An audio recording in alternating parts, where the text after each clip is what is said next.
محمد مصطفیٰ صلی اللہ تعالی علیہ وسلم دی ذات اقدس اس امت دے نال پیار فرماندے اور حضور علیہ السلام دی محبت اور پیار پوری امت دے نال گناہگار ہے وہ دے نال بھی اللہ تعالیٰ دے محبوب محبت فرماندے کوئی نیک ہی اور زیادہ محبت فرماندے بلکہ اللہ دے محبوب محمد مصطفیٰ صلی اللہ تعالی علیہ وسلم دی ذات اقدس نو پوری امت دے نال پیار تے محبت ہے۔ حضور نبی پاک علیہ السلام دی حدیث مبارک ہے عبرانی فی الاوس کے اندر اور حاکم نے اس میں روایت کی ہے ابن عباس آپ اس کے راوی نے کہ نبی پاک علیہ السلام نے ارشاد فرمایا کہ قیامت کا دن ہوگا اللہ تبارک تعالی انبیاء و رسول واسطے سونے دے ممبر سجائے گا۔ رب تعالیٰ سونے دے ممبر سجائے گا انبیاء و رسول واسطے، سونے دے ممبر بچائے گا اور تمام انبیاء اور رسول انہاں سونے دیا ممبراں اتے بیٹھے ہون دے نبی پاک علیہ السلام نے ارشاد فرمایا وچوں ایک سونے دا ممبر خالی ہوئے دا اور او میں محمد مصطفیٰ دا۔ لیکن آپ نے ارشاد فرمایا کہ جڑا سونے دا ممبر خالی ہوئے دا وہ میرا ہوئے دا لیکن میں اتے بیٹھا نہیں رہا۔ تو صحابہ نے عرض کی یا رسول اللہ تسی کیوں نہیں بیٹھے ہوئے؟ آپ نے ارشاد فرمایا میں اس واسطے نہیں بیٹھنے لگا کہ میں اللہ دی بارگاہ میں جا کے دعا کراں دا یا اللہ میری امت معاف کر دے تے من دل دے وچ فکر بھی ہوے گا کہ جس طرح انبیاء و رسول نو اللہ تبارک تعالیٰ دی ذات نے او دے کے درجات عطا کیتے اور سونے دے ممبر بچھا کے انبیاء نو ممبراں تے بٹھایا مقام عطا کیتا ہے درجے ظاہر کیتے تے سارے ممبراں نال اعلیٰ ممبر سونے دا میرا ہے۔ من اندر خوف ہوئے دا مت اللہ تعالیٰ من جنت نہ بھیج دیں، حالانکہ جنت ایک ایسی جگہ ہے جدے واسطے ساری زندگی عمل کیتا جاتا ہے۔ جنت ایک ایسا گھر ہے جدے واسطے ساری زندگی صالحیت اختیار کی جاتی ہے۔ جنت ایک ایسا گھر ہے جدے واسطے غاراں وچ جدے واسطے جنگلاں دے اندر جدے واسطے ویرانیاں دے وچ لوگ عبادت کرتے ہیں اور صالحیت اختیار کرتے ہیں اور خوف یہ ہوتا ہے کہ اللہ سن نارے جہنم تو محفوظ کر کے جنت عطا کر دے۔ میرے نبی دا فرمان ہے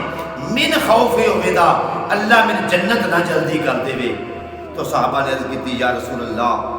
کیوں خوف ہوئے دا؟ آپ نے ارشاد فرمایا اس واسطے کہ جی میں جنت ٹر گیا تے میری گناہگار امت تک کی بڑھے دا۔ آپ تاجدار مدینہ ارشاد فرمان دیں کہ میں اس سونے دے ممبر تے نہیں بیٹھنے لگا، میں اللہ تبارک تعالیٰ دی بارگاہ میں جا کے التجا کراں گا اے اللہ میری امت معاف کر دے۔ میرے مصطفیٰ نے ارشاد فرمایا کہ میں 4 دفعہ اللہ دی بارگاہ میں سجدہ کراں گا، 4 دفعہ، اور میرے ہر سجدے میں عوض اللہ تبارک تعالیٰ میری گناہگار امت معاف کرے گا۔ اور یاد رکھے امت گناہگار تو امت دی شفاعت تو مراد ہی نہیں کہ صرف گناہگار امت دی شفاعت ہوئے دی، امت دی شفاعت تو مراد یہ ہے کہ حضرت آدم بھی اگر جنت میں جان دے تو مصطفیٰ دی شفاعت میں سکتے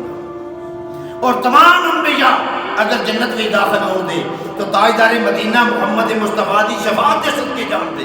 کچھ لوگ بے حساب جنت میں داخل ہوں دے، کچھ لوگ کچھ حساب دے کے جنت میں داخل ہوں دے۔ بالآخر تاجدار مدینہ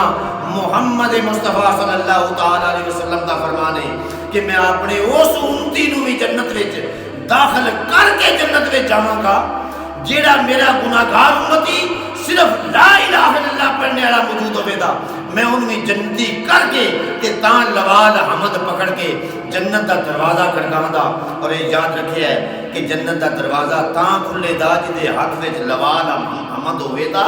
اور وہ جنت دا دروازہ کھڑکائے دا۔ میرے مصطفیٰ نے ارشاد فرمایا لوال حمد میں محمد مصطفیٰ دے ہاتھ وچ اور میرے اس لوال حمد دے پیچھے میرے اس لوال حمد دے سائے تلے تمام انبیاء و رسول ہون دے، تمام انبیاء و رسول دیاں امتاں ہون دیاں تے میں جا کے دروازہ جنت نو کھڑکھڑاں دا،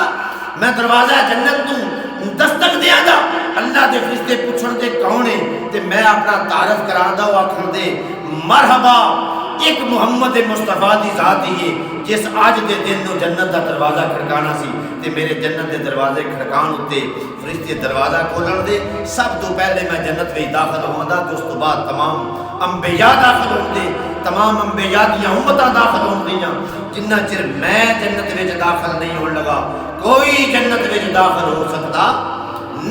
اتنی محبت ہے محمد مصطفیٰ دی ذات اقدس میں امت دے نال کہ لوگ جنت واسطے تمنا کرتے ہیں کہ یا اللہ جنت عطا کر، میرے مصطفیٰ نو فکر رہا کہ کدھر میری امت دے جنت وچ جان تو پہلے، کدھر میری امت دی بخشش تو پہلے اللہ تبارک تعالیٰ میں محمد نو جنت وچ نہ کر دے۔ اللہ تعالیٰ اس نبی مصطفیٰ صلی اللہ تعالیٰ علیہ وسلم دی ذات دے نال سانویں اتنی محبت نصیب فرمائے جتنی تاجدار مدینہ نو اس امت دے نال محبت ہے، ساڈے نال محبت ہے۔ رب تعالیٰ سانویں اتنی محبت اور الفت نصیب فرمائے۔ وما علینا الا البلاغ۔